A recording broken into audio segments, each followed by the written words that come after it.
Assalamu alaikum. N'hésite pas à liker cette vidéo et de vous abonner pour aider cette chaîne à partager la voie de la vérité. Merci. Tu as aussi mentionné un nom que beaucoup connaissent aujourd'hui, Sadhguru. Certains disent qu'il aurait répondu à certains de mes arguments, mais soyons honnêtes, ce ne sont pas des débats.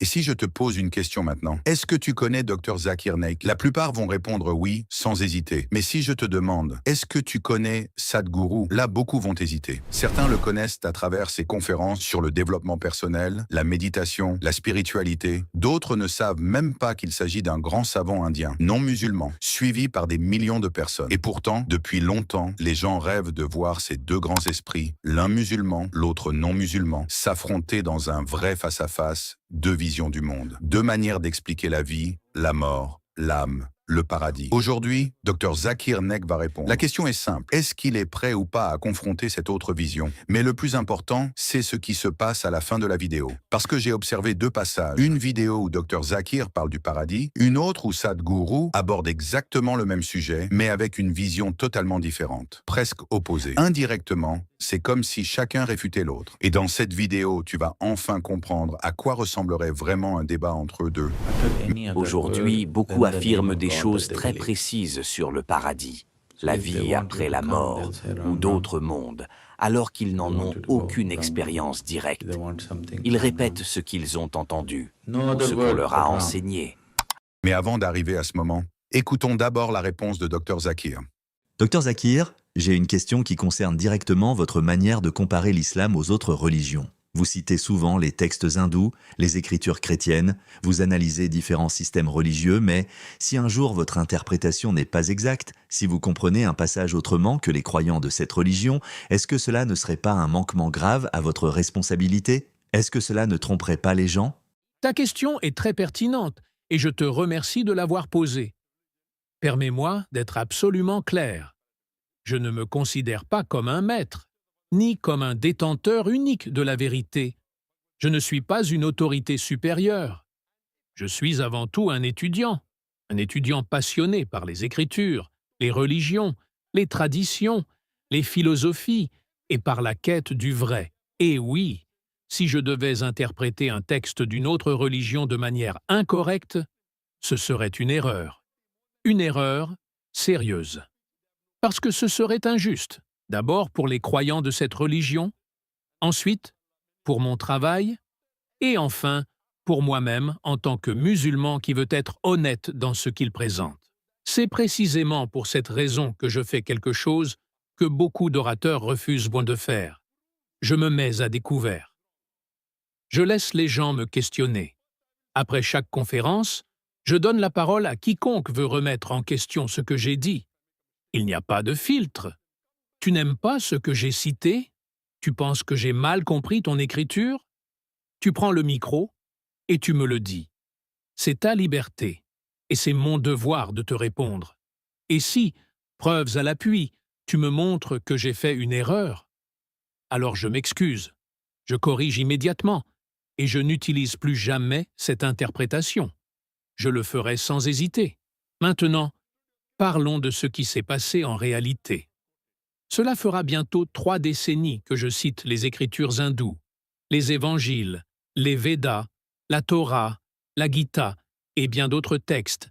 Et, alhamdoulilah, malgré des dizaines de milliers de personnes qui ont assisté à mes conférences, jamais personne n'a réussi à démontrer que je citais un texte en le sortant de son sens réel. Je ne dis pas cela pour me vanter. Je dis cela pour montrer l'importance de la rigueur. Quand je prépare un discours, je ne prends jamais un verset au hasard. Je cite la référence, la traduction reconnue, l'explication donnée par les savants de cette religion, pas seulement mon avis. Je veux que tout soit vérifiable. Je veux que celui qui m'écoute puisse dire « Ce qu'il cite est authentique, vérifié, documenté ». Et puisque tu parles d'interprétation, parlons maintenant des débats.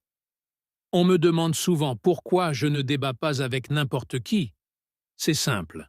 Un débat, c'est une responsabilité intellectuelle. Je ne peux pas débattre avec quelqu'un qui ne connaît pas ses propres écritures. Ce serait une perte de temps pour lui, pour moi et pour le public.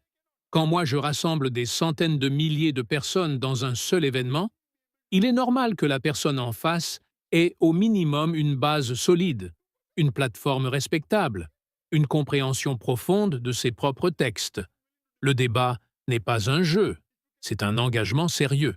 Donner un nom que beaucoup connaissent aujourd'hui. Sadhguru. Certains disent qu'il aurait répondu à certains de mes arguments, mais soyons honnêtes, ce ne sont pas des débats. Ce sont des extraits montés par des chaînes YouTube, sortis de leur contexte, et présentés comme s'il y avait une confrontation directe. La réalité est simple. Si Sadhguru veut un débat réel, je suis entièrement prêt. Pas demain, pas dans un an, quand il veut. Je ne refuse jamais un face-à-face avec une personnalité reconnue. Il organise, il annonce, et je viens. Et nous discutons, calmement, respectueusement, preuve contre preuve, texte contre texte.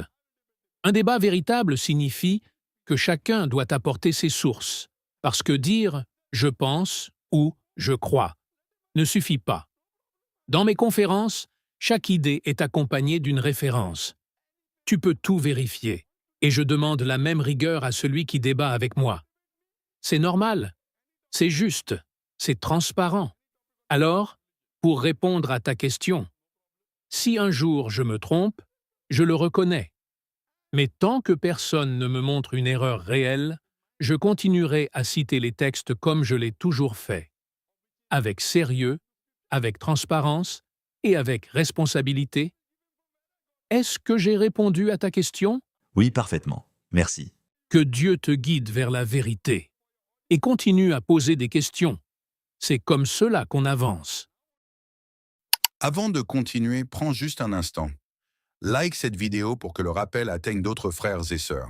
Et abonne-toi maintenant, car les prochaines vidéos contiendront des enseignements que tu ne veux absolument pas manquer. Si tu es vraiment un fan du Dr Zakir Naik, prends juste 5 secondes pour écrire en commentaire dès maintenant. Qu'Allah accorde une longue vie à Dr Zakir Naik.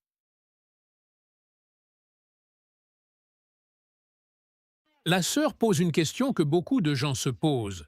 Dans le paradis, on dit que l'homme recevra des houris, des compagnes magnifiques. Mais qu'en est-il de la femme? Qu'est-ce qu'elle recevra? Le terme « hur » est effectivement mentionné dans plusieurs versets du Coran. On le retrouve dans Sourate 44, verset 54, Sourate 52, verset 20, Sourate 55, verset 72, Sourate 56, verset 22. Dans certaines traductions, surtout en ourdou, le mot « hur » a été traduit directement par « belle jeune femme ». Mais ce n'est pas la traduction la plus précise. Le mot « hur » est en réalité le pluriel de « ahwar » pour l'homme et de « hawraa » pour la femme. Ce mot décrit une personne, homme ou femme, doté d'yeux très purs, très clairs, très beaux.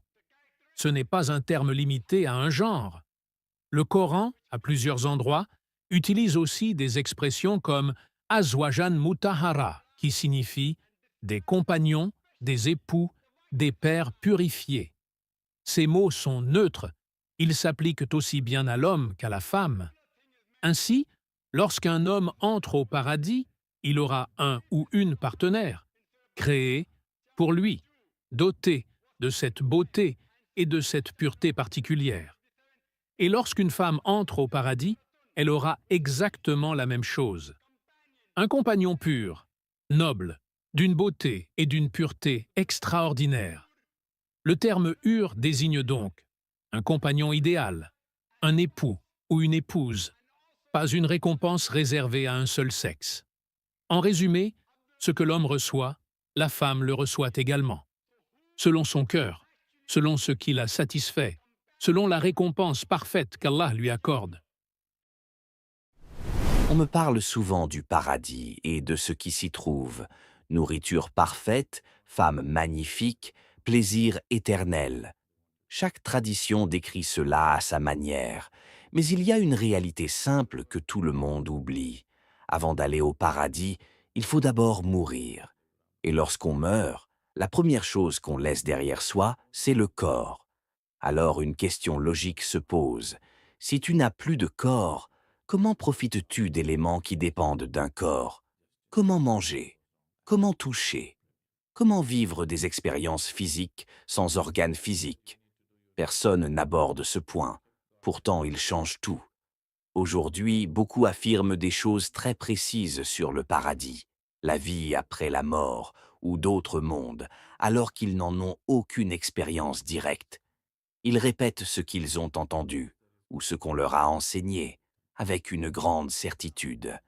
Mais affirmer avec assurance quelque chose qu'on n'a jamais vu soi-même, c'est simplement présenter une supposition comme une vérité. Cela devient accepté parce que c'est écrit dans des livres anciens, transmis avec respect, enseignés par des figures religieuses. Alors, personne n'ose questionner, car dès que tu poses de vraies questions, dès que tu demandes « Comment sais-tu? As-tu vu? Est-ce ton expérience ?» les réponses commencent à vaciller. Ce qu'on appelle religion aujourd'hui n'est souvent qu'un ensemble de croyances héritées. Et lorsque les humains s'accrochent à des croyances différentes, le conflit devient inévitable.